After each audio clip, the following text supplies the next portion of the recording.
Hi, my loves. It's been a while since I've recorded something, and I'm actually here to kind of speak to that. I had a lovely catch-up conversation with a dear friend this morning, and we were talking about the challenges of creating in the yoga space. Especially, we were both in the same yoga teaching program together, and we had a whole lesson on the business of yoga and how to market yourself as a yoga teacher. And for both of us, I mean, I don't want to speak so much for her, but for me especially, I felt like it was so antithetical to what yoga is supposed to be about, right? Trying to make money off of being a yoga teacher. I mean, to be honest, I basically do it for free and I'm happy to, right? Yoga doesn't pay a lot, and then there's taxes and everything else, it's like it kind of doesn't come out to anything, and I'm okay with that because my reason for teaching is not about making money. My reason for teaching is helping people discover within themselves what they've always had all along. And I've struggled, therefore, with marketing myself because I don't want people to feel like they, are being pressured into following me in any way, right? So I have classes that fill up. I feel very proud of the work that I do as a yin teacher, and it shows. Like, people do resonate with my work. I know that if I get myself out there more often, I can reach more people in the way that helps them, not about helping me. But the whole, online sphere of putting yourself out there, right? Like filling out the description of a YouTube video or like creating your thumbnail or, looking perfectly coiffed when you're 8 months pregnant. Like, it's overwhelming. And this is a conversation my friend and I had, which is, how do we navigate that when we feel so resonant with the work we're doing? How do we get our work out there in a way that still feels resonant?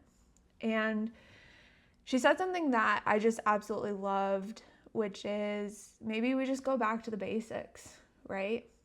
Like raw, authentic content. Who cares what the description or the title or the thumbnail is? Like that energy that we spend trying to figure that out takes way too much out of us. Whereas like the point is just kind of sharing your heart, sharing you with this world, and helping others share themselves. So I really loved that and just felt like inspired to immediately record something, which is funny because I had 2 recordings before this that like I just completely fumbled over my words because again, 8 months pregnant, like it's it's just a challenge to be me right now sometimes. So, being truly authentic to who I am and how I speak and, what comes from the heart, it's still hard and it's going to be hard, but everything takes practice in life. And I had stopped recording and I had stopped writing on my Substack because I felt all this pressure to do it in a specific way, right? I felt all this pressure to do it the way that you're supposed to so you get followers. But that's never been really my intention in the first place. My intention is to reach the people I'm supposed to reach. So, when she said come back to the basics, like I had the thought of just like writing in the description, I don't know what to write in here. Writing the title, very basic. And, again, if people see it, if you see it, that's great. If you don't, that's also great. So I just wanted to share that. And then, of course, I feel obligated to share that I'm going to be giving birth in the next month. So the likelihood of me posting a lot of content for the next few months is pretty low. But I don't want to let go of this. I feel so resonant with Wildflower Yin, and I have since I created the name a year ago now. I feel so resonant with the idea of sharing my observations of the world with others, not because I think I'm right, but because I think that others can get inspiration from themselves, from the words that I share, possibly, right? Or it can spark other ideas. That's the point. I feel like the point of existence as a human is to find within yourself what's always been there. Find within yourself what that unique essence of you is. And you can do that through yoga, you can do it through meditation, you can do it through, whatever other practices you want to do it through. The point of being human is to find yourself and deconstruct everything that doesn't resonate for you, everything you've been told that limits you. It's a practice I'm working on daily, and I'm not there yet. I don't know that I'll ever be there, right? It's the journey of life.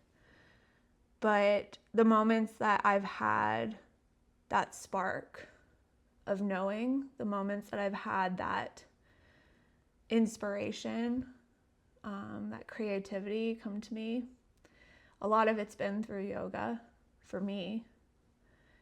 And it's been incredible. It's been powerful. And I don't care how you get there.